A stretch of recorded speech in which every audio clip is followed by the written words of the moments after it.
صحیح بات یہ ہے کہ عام طور سے لوگوں کے اندر ایک بات رائج ہے کہ عام طور سے لوگ یہ سمجھتے ہیں کہ کوئی مصیبت آئے اس کو برداشت کرے، بس یہی صبر ہے۔ حقیقت یہ ہے کہ عام سوال ہم سب کے دماغ میں یہ آ سکتا ہے کہ ایک مسلمان کب تک صبر کرے، اس کی لمٹ کیا ہے؟ اچھا سوال کیا آپ نے۔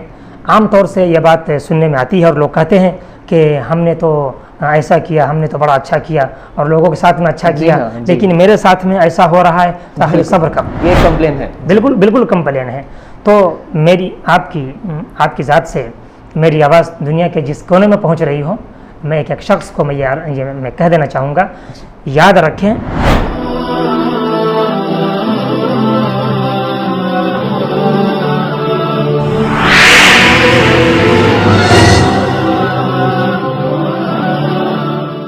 اعوذ باللہ من الشیطان الرجیم، بسم اللہ الرحمن الرحیم، والعصر ان الانسان لفی خسر الا الذین آمنوا وعملوا الصالحات وتواصوا بالحق وتواصوا بالصبر۔ جی تو یہ تھا سورہ العصر، اور the last line is الا الذین آمنوا وعملوا الصالحات وتواصوا بالحق وتواصوا بالصبر۔ مولانا صاحب میں چاہوں گا کہ آپ اس کا ایک بار ترجمہ بھی کریں، اس کا مطلب سمجھائیں سورہ۔ جی شروع اللہ کے نام سے جو بڑا مہربان اور نہایت رحم کرنے والا ہے۔ قسم ہے زمانے کی، انسان در حقیقت خسارے اور نقصان میں ہے، سوائے ان لوگوں کے جو ایمان لائے اور اعمال صالحہ کرے اور حق بات کی نصیحت کرے اور صبر کی تلقین کرے۔ یہ ترجمہ ہے۔ جی صحیح بات یہ ہے کہ اس صورت کے سلسلے میں امام شافعی رحمۃ اللہ علیہ نے فرمایا ہے کہ جو ہے انسان اگر اس صورت کو صحیح طور سے سمجھ کر پڑھے تو انسان کی رشد و ہدایت کے لیے یہ صورت کافی ہے۔ اور قرآن عظیم کی صورتوں میں سے یہ ایک مختصر لیکن بڑی جامع صورت ہے۔ جی اللہ تبارک و تعالیٰ نے اس صورت کے اندر انسان کی بھلائی اور کامیابی کے کیا راستے ہیں وہ بتلا دیا ہے، اور انسان کی تباہی اور خرابی کے کیا راستے ہیں، دونوں بالکل صاف انداز میں اس کو وضاحت کے ساتھ اللہ تبارک و تعالیٰ نے بتلا دیا ہے۔ ایک انسان کے لیے، بالخصوص جو ایمان لاتے ہیں ان کے لیے یہ جاننا نہایت ضروری ہے کہ آخر وہ کون سے راستے ہیں جو کہ ہدایت کے راستے ہیں اور وہ کون سے راستے ہیں جو گمراہی کے راستے ہیں۔ سب سے پہلے اللہ تبارک و تعالیٰ نے قسم کھا کر فرمایا والعصر، جی قسم ہے زمانے کی۔ جی ہاں، زمانہ اگر آپ غور کریں تو زمانہ کہتے ہیں وقت کو۔ زمانہ بول کر ماضی بھی مراد ہوتا ہے اور حال بھی مراد ہوتا ہے، جو گزر چکا وہ بھی اور جو گزر رہا وہ بھی۔ ٹوٹل جنریشن کے بارے میں، ٹائم کے بارے میں، وقت کے بارے میں اگر آپ غور کریں تو زمانے سے اندازہ ہوتا ہے کہ اس سے مراد وقت ہے۔ اس سے کہنے کا مقصد یہ ہے کہ ہر انسان کی زندگی میں، چاہے انفرادی طور سے ہو یا اجتماعی طور سے ہو، ہر شخص کی زندگی میں اللہ تبارک و تعالیٰ نے وقت کو متعین فرمایا ہے، وقت دیا ہے، جو ہر ایک انسان کے لیے ایک بڑا سرمایہ ہے۔ ایک انسان کے لیے اس سے سب سے بڑی دولت قیمت اور وقت سے زیادہ نہیں ہو سکتی۔ ایک دوسری چیز ہے جو آپ سے ضائع ہو جائے آپ حاصل کر سکتے ہیں، لیکن ایک بار آپ کی زندگی کا اوقات ختم ہو جائے دوبارہ آپ اسے حاصل نہیں کر سکتے۔ بہترین، یہ وہ چیز ہے۔ آپ انگلش میں بولتے بھی ہوں گے you life just one time, جی ہاں، جو ہے زندگی آپ بس ایک بار جیتے ہیں۔ تو جو ہے ایک انسان کی زندگی میں سب سے قیمتی اور بڑی چیز ہے وہ وقت ہے، اور اسی وقت کے اندر ایک انسان یا تو اس کا استعمال کر کے کامیابی کے مراحل کو طے کرتا ہے، یا پھر اس کو ضائع کر کے اپنے آپ کو خراب کرتا ہے، یا اس وقت کا غلط استعمال کر کے اپنے آپ کو نقصان اور خسارے میں ڈالتا ہے۔ اللہ تبارک و تعالیٰ نے اس آیت کی شروعات میں سب سے پہلے کہا والعصر، قسم ہے زمانے کی۔ یہ گویا کہ اس آیت کا مطلب یہ بھی ہے کہ ایک انسان کو اس کی زندگی کا اوقات کتنی قیمتی چیز ہے یہ بتلانا مقصود ہے۔ آگے اللہ نے فرمایا ان الانسان لفی خسر، انسان در حقیقت خسارے میں ہے، نقصان میں ہے، سوائے ان لوگوں کے الا الذین آمنوا وعملوا الصالحات وتواصوا بالحق وتواصوا بالصبر. جی جس شخص کی زندگی میں 4 چیزیں ہوں یا پھر ان کی زندگی اگر ان 4 چیزوں کے ساتھ میں گزرتی ہو تو گویا کہ وہ کامیاب ہیں، لیکن جس کی زندگی ان 4 اعمال سے خالی ہے تو گویا کہ وہ جو ہے نقصان اور گھاٹے میں ہے. تو جاننا چاہیے کہ آخر وہ 4 چیزیں کیا ہیں. پہلی چیز الا الذین آمنوا، مگر وہ لوگ نقصان میں نہیں ہیں، گھاٹے اور خسارے میں نہیں ہیں جو ایمان لائے. جی اور ایمان لانا، ایمان کہتے ہیں سچے دل سے مان لینے اور یقین کرنے کو، یہ ایمان بولتے ہیں. جی لیکن قرآن و حدیث کی روشنی میں ایمان کہتے ہیں اللہ کو ایک جانے، وحدہ لا شریک جانے، وہ تنہا ہے، اس کا کوئی شریک نہیں، اور ساتھ ہی اللہ تبارک و تعالیٰ کو یہ پورا حق ہے، پورا اختیار ہے کہ بندوں کو جو چاہے حکم کرے، جن چیزوں کا حکم کرنا چاہے کرے. اللہ تبارک و تعالیٰ کو یہ پورا حق ہے کہ جن چیزوں سے اللہ تبارک و تعالیٰ بندوں کو چاہے روک دے، اور بندے کے اوپر یہ لازم ہے اور فرض ہے کہ جو اللہ تبارک و تعالیٰ کا حکم ہو اس کو تہ دل سے قبول کرے اور اس پر عمل کرے. تو اللہ تبارک و تعالیٰ کو ماننا اس کی تمام صفات کے ساتھ اور ذات کے ساتھ، اور اس کے علاوہ ایمان کے اندر ایمان بالرسول ہے، رسول پر بھی ایمان لانا. یہ ایمان لائے کہ جو ہے اللہ تبارک و تعالیٰ نے جو رسول کو بھیجا ہے وہ من جانب اللہ ہے، اور رسول پر جو کتاب اللہ تبارک و تعالیٰ نے نازل فرمائی ہے وہ اللہ رب العزت کی جانب سے ہے. اور ایمان کے اندر یہ بھی ہے کہ ملائکہ کو جانے کہ وہ حق ہے، اور ساتھ ہی ایمان کے اندر کہ مرنے کے بعد دوبارہ زندہ ہونا ہے، اپنے رب کے پاس ملاقات ہونی ہے، رب سے ملاقات کرنا ہے. اس دنیا میں جو اعمال کرے چاہے خیر ہو یا شر ہو اس کا حساب اپنے رب کے پاس جا کر اس کا حساب و کتاب دینا ہے. اور جنت حق ہے، جہنم حق ہے. تو ان تمام چیزوں کو مانے اور سچے دل سے مانے، اس کا نام ایمان ہے. تو یہ پہلی چیز ہوئی، یہ پہلی چیز ہوئی کامیابی کی. جن چیزوں کی زندگی میں جو نقصان، جو چیزیں نقصان سے الگ ہٹ کر کے ہے، تو جیسا کہ اس آیت کے اندر بتلایا گیا کہ 4 چیزیں جس کی زندگی کے اندر ہوگی وہ جو ہے خسارے کے اندر نہیں ہوگا. جی اس کے اندر سے پہلی چیز وہ ایمان کی تشریح مختصر سے آپ کے سامنے آئی. دوسری چیز وعملوا الصالحات، اور اعمال صالحہ کریں. جی صرف ایمان لانا ہی نہیں، ایمان لانے کے ساتھ ساتھ وہ اعمال صالحہ بھی کریں. جی اعمال صالحہ کیا ہے؟ جن چیزوں کو کرنے کا اللہ تبارک و تعالیٰ نے حکم دیا ہے ان چیزوں کو کرنے کا نام اعمال صالحہ ہے. اور جن چیزوں سے اللہ تبارک و تعالیٰ نے روک دیا ہے تو ان سے رک جانا، یہی اعمال صالحہ ہے. اعمال صالحہ یعنی اچھے اعمال، یہ بالکل جامع لفظ ہے. ہر چھوٹا اچھا عمل، ہر بڑا اچھا عمل سب اس کے اندر شامل ہے. تو خلاصہ جن چیزوں کو اللہ تعالیٰ نے کرنے کا حکم دیا ان کا کرنا، اور جن چیزوں سے اللہ تبارک و تعالیٰ نے روک دیا ان سے رک جانا، یہ اعمال صالحہ ہے. تو کامیابی کے لیے ایمان کے ساتھ اعمال صالحہ بھی شرط ہے. جی بڑی افسوس سے یہ بات کہنی پڑتی ہے کہ اہل ایمان کا، ایمان والوں کا ایک بڑا طبقہ ایسا ہے کہ ایمان کے دعوے دار ہیں، لیکن ان کی زندگی کو جھانک کر دیکھے تو ان کی زندگی اعمال صالحہ سے خالی نہیں، بالکل خالی ہے. جی نام کے ایمان والے ہیں، دعوے ہیں، لیکن ان کی زندگی اعمال صالحہ سے بالکل خالی ہے. تو یہ شرط ہے ایمان کے ساتھ. ہاں ایک یہ کہ اگر خاتمہ بالایمان نہیں ہوا، اگر اس کا خاتمہ جو شرک کے ساتھ ہوا تو خیر اس کے لیے جنت نہیں ہے. اللہ تبارک و تعالیٰ نے فرما دیا انہ من یشرک باللہ فقد حرم اللہ علیہ الجنہ، کہ جس نے اللہ تبارک و تعالیٰ کے ساتھ شرک کیا اس کے لیے جنت حرام کر دی گئی ہے. اللہ تعالیٰ نے اس کے لیے جنت کو حرام کر دیا. لیکن اگر اس کا خاتمہ ایمان پر ہوا ہے، ایمان پر خاتمہ ہوا ہے، لیکن اس کی زندگی میں اور بھی دوسرے اعمال صالحہ نہیں ہیں، تو اس کے بارے میں اللہ نے فرمایا وَيَغْفِرُ مَا دُونَ ذَلِكَ لِمَن يَشَاءُ، شرک کے علاوہ جتنے دوسرے گناہ اللہ تبارک و تعالیٰ معاف فرما دیں گے. لیکن چاہے تو معاف فرما دیں گے، نہیں تو معاف نہیں فرمائیں گے. یہ اللہ کا وعدہ نہیں ہے. اللہ کا وعدہ یہ ہے کہ ایمان کے ساتھ اعمال صالحہ ہو تو پھر اللہ کا وعدہ ہے کہ اس کو اللہ تعالیٰ جنت میں داخل فرمائے گا. لیکن اگر اعمال صالحہ نہیں ہے، صرف ایمان ہے، تو پھر اللہ تبارک و تعالیٰ چاہیں گے تو معاف فرما دیں گے، اور چاہیں تو جہنم کے اندر ڈال کر ان کو جو ہے پہلے سزا دیں گے، اس کے بعد میں دوسرا قصہ ہوگا، پھر اللہ تعالیٰ اس کو جہنم سے نکالیں گے. تیسری چیز، پہلا ایمان، دوسرا اعمال صالحہ. تیسری چیز جو انسان کو تباہی سے، بربادی سے، خرابی اور نقصان سے وہ روکتی ہے، جو اللہ تبارک و تعالیٰ فرما رہا ہے، وہ ہے تواصی بالحق اور تواصی بالصبر، یعنی حق کی نصیحت کرنا اور صبر کی تلقین کرنا۔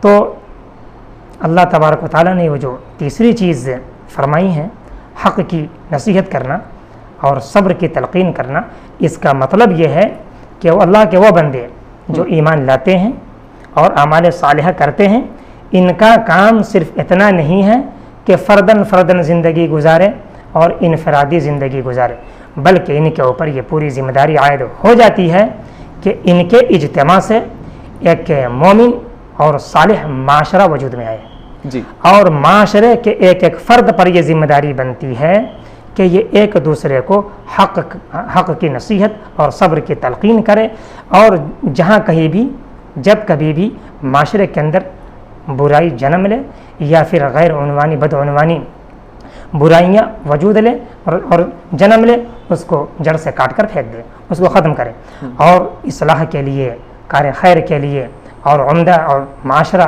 چنیدہ بنانے کے لیے جس قدر ممکن ہو کوشش کرنی چاہیے۔ اس کا مطلب یہ ہے۔ تو ساتھی کہ ایک دوسرے کو جو ہے حق کی نصیحت کرے اور صبر کی تلقین کرے۔ تو تیسرے نمبر پر اللہ تبارک و تعالیٰ نے فرمایا کہ حق کی نصیحت کرے، اور صبر کی چوتھے نمبر پر جو باری ہے صبر، وہ اس لیے اللہ تعالیٰ نے فرمایا کہ جب کبھی بھی ایک انسان حق کے لیے کھڑا ہوتا ہے تو باطل بھی ٹکرانے کے لیے سامنے آتا ہے، تو حق کی نصیحت کرے گا اور اس کے لیے کوششیں کرے گا، تو ظاہر سی بات ہے جب کبھی تکلیفیں اور ایذائیں جو ہے معاشرے کی جانب سے یا دنیا کی جانب سے اگر آئے تو اس کو صبر کرنے کے لیے پہلے سے تیار رہنی چاہیے۔ یہ تو خلاصہ یہ کہ جس کی زندگی میں یہ چار چیزیں ہوں، دنیا کی کوئی طاقت ان کو کامیابی سے نہیں روک سکتی۔ جی، بہت بہت شکریہ مولانا صاحب، جزاک اللہ خیرہ، بارک اللہ فیک۔ بہت ہی بہترین ایک سورہ ہے سورہ العصر۔ ویسے تو ہم لوگ یہ نماز میں اور دوسرے وقت پر پڑھتے ہی ہیں، لیکن اس کا ترجمہ بہت کم لوگ جانتے ہیں، اور بہت ہی بہترین انداز سے آپ نے ہمیں سمجھایا بھی، بہت بہت شکریہ آپ کا۔ اور پوائنٹ ٹو پوائنٹ جب آپ بتا رہے تھے تو ہمیں وہ چار لوگوں کے بارے میں پتہ چلا جو کہ خسارے سے بچ کر رہتے، اور اس میں سے اینڈ میں آپ نے ان لوگوں کے بارے میں ذکر کیا جو لوگ صبر کرتے ہیں۔ جی، تو آج کا ہمارا ٹاپک بھی یہی ہے، صبر، اباؤٹ پیشنس ہم بات کر رہے ہیں۔ تو جب بھی ہمارے لائف میں، ہماری زندگی میں جب بھی کوئی پریشانی آتی ہے تو لوگ ہمیں سمجھانے آتے ہیں کہ صبر کریں، پیشنس اختیار کریں۔ تو واٹ از دس صبر؟ کیا ہے یہ صبر دراصل؟ دیکھیے، صبر اصل میں اس کا آپ ڈکشنری اٹھا کر دیکھیں گے جی تو اس کا ترجمہ آتا ہے یہ رک جانا، یا دوسرا معنی آتا ہے دلیری کے، بہادری کے، شجاعت کے۔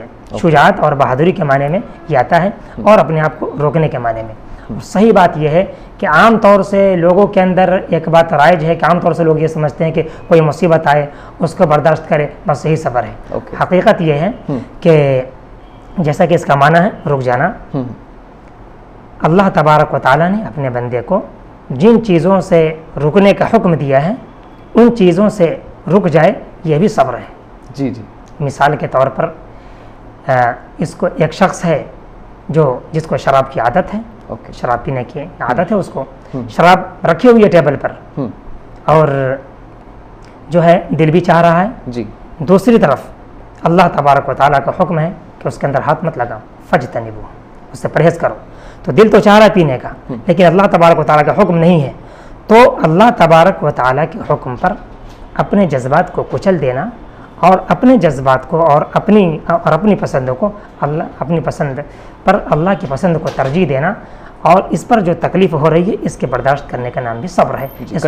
اس کو صبر عن المعاصی بولتے ہیں، کہ گناہوں سے بچ جانا، یہ بھی صبر ہے، اور ایک بہت بڑا صبر ہے۔ دوسری چیز صبر عن الطاعہ، کہ جن چیزوں کو کرنے کا اللہ تبارک و تعالیٰ نے حکم دیا ہے ان چیزوں کو کرنے کے اندر جو تکلیف ہو رہی ہے اس کو برداشت کرنے کا نام بھی صبر ہے۔ جی، مثال کے طور پر نماز پڑھنے کا اللہ تعالیٰ نے حکم دیا، اور صبح کو ایک انسان سو رہا ہے، ٹھنڈی کے اندر رضائی ہو کر مزے میں سو رہا ہے، لیکن اذان ہوئی حی علی الصلاۃ حی علی الفلاح، آؤ نماز کی طرف، آؤ کامیابی کی طرف، لیکن دل تو چاہ رہا ہے کہ ذرا اور سوتے، ذرا نیند پوری کرتے، لیکن جو ہے رضائی کو ہٹا کر کے بستر سے اٹھتا ہے، وضو کرتا ہے اور نماز کی تیاری کرتا ہے، اور اللہ کے دربار میں حاضر ہو کر سجدہ ریز ہونے کے لیے حاضر ہوتا ہے، تو اس پر بھی جو تکلیفیں ہو رہی ہے اس کو بھی یہ صبر میں شامل ہے، جس کو صبر عن الطاعہ کہتے ہیں۔ تیسری وہ چیز صبر علی المصائب، جو عام طور سے لوگ سمجھتے ہیں جب کبھی مصیبت ہو، جب کبھی کوئی تکلیف ہو، تو مثال کے طور پر ایک جو ہے کاروبار، ایک شخص نے کاروبار کیا اور اس کا کاروبار چل نہیں پایا، نقصان ہو گیا، ٹھپ ہو گیا، ایک طریقے سے ایک بڑا نقصان ہو رہا ہے اس کی دنیا کے اندر. تو اس چیز کو اللہ رب العزت کی جانب سے سمجھے. یہ صبر ہے. دلیری اس کا ایک معنی دلیری اور بہادری کے. یہاں پر بزدل ہو کر کے احساس کمتری کا شکار نہیں ہو جائے.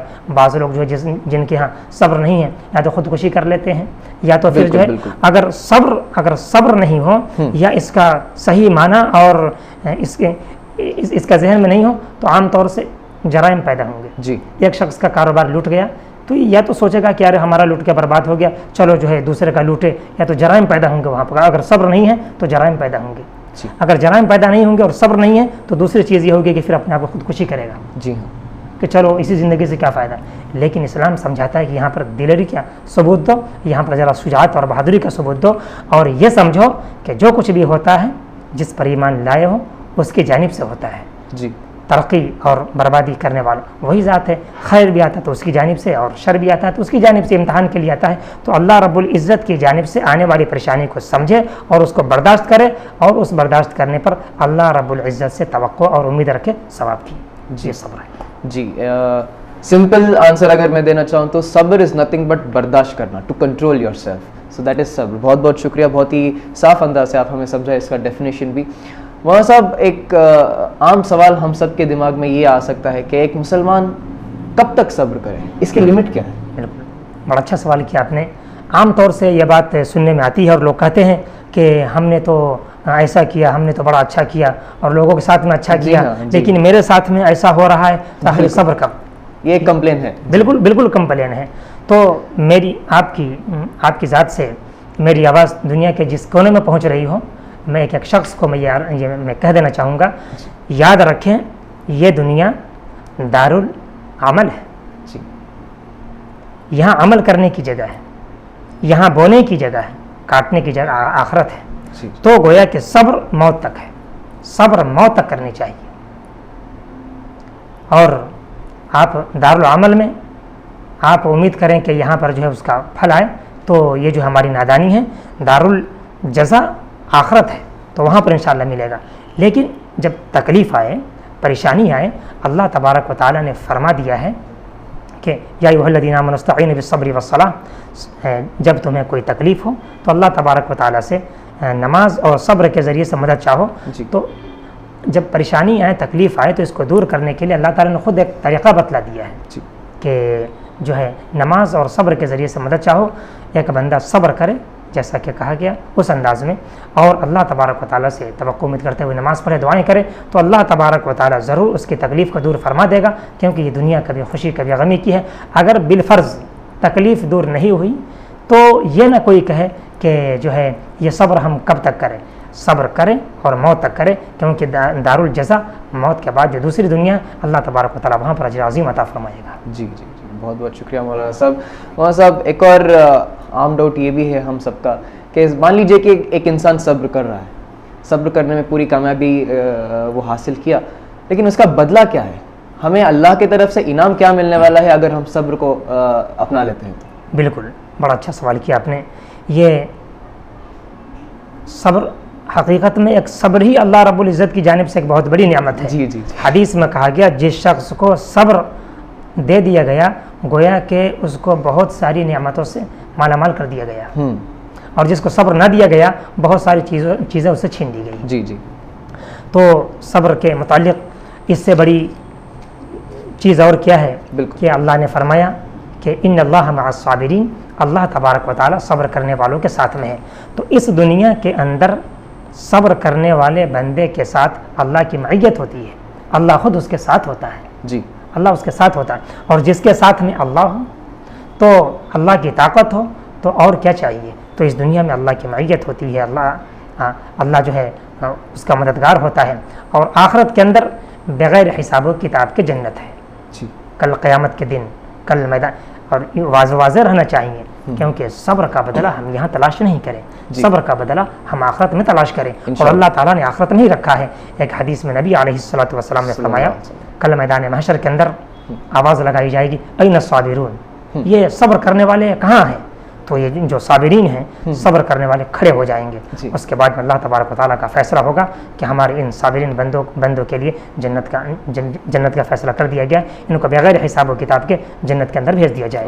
اور خود قرآن کے اندر بھی کہا گیا انما یوفی الصابرون اجرهم بغیر حساب, انما یوفی الصابرون اجرهم بغیر حساب, کہ ہمارے جو صبر کرنے والے بندے ہیں ان کا بدلہ اور ان کا جزا یہ ہے کہ بغیر حساب و کتاب کے ان کو جنت میں داخل کر دیا جائے گا. تو جنت تو آخرت کے اندر بغیر حساب و کتاب کو جنت کا وعدہ ہے, دنیا کے اندر صابرین بندوں کے لیے اللہ کی معیت, اللہ کی صحبت اور اللہ کی طاقت کا وعدہ ہے. اس سے بڑی چیز اور کیا چاہیے؟ جی مولانا صاحب بہت بہت شکریہ آپ کا, بہت ہی بہترین ایپیسوڈ بنا ہے آج, جیسے کہ ٹاپک بھی تھا اباؤٹ صبر, اباؤٹ پیشنس, جو کہ آج جسے اپلائی کرنا بہت ہی ضروری ہے ہمارے لائف میں, اور اسلامکلی بھی اس کے بہت اہمیت ہے اس کی. اور الحمدللہ آج مولانا صاحب بھی پہلی دفعہ ہمارے شو میں آئے ہیں اور بہت ہی بہترین انداز سے انہوں نے ہمیں سمجھایا اباؤٹ دا کانسیپٹ آف صبر. بہت بہت شکریہ مولانا صاحب آپ کا. میں NM پروڈکشنز اور یو چینل کی طرف سے آپ کا تہہ دل سے شکریہ ادا کرنا چاہوں گا, اور امید ہے کہ ایسے ہی اسلامک ٹاپکس کے ساتھ آپ ہمارے ساتھ جڑے رہیں گے, تاکہ اسلام سے ریلیٹڈ جو بھی جتنے بھی مسکنسیپشنس ہیں وہ دور ہو جائیں. اور جتنے بھی لوگ آج اس ایپیسوڈ کو دیکھ رہے ہیں, امید کرتا ہوں کہ آج آپ کو یہ شو پسند آیا ہوگا, اور ایسے ہی اسلامک ٹاپکس کے ساتھ ہم آپ کے سامنے آتے رہیں گے. فی الحال آپ اپنے دوست نتاز علی کو یہاں سے جانے کی اجازت دیں. میں آپ سے اگلے ایپیسوڈ میں پھر ملوں گا ایک اور اسلامک ٹاپک کے ساتھ. تب تک آپ سبھی لوگ اپنا خیال رکھنا. السلام علیکم ورحمۃ اللہ وبرکاتہ.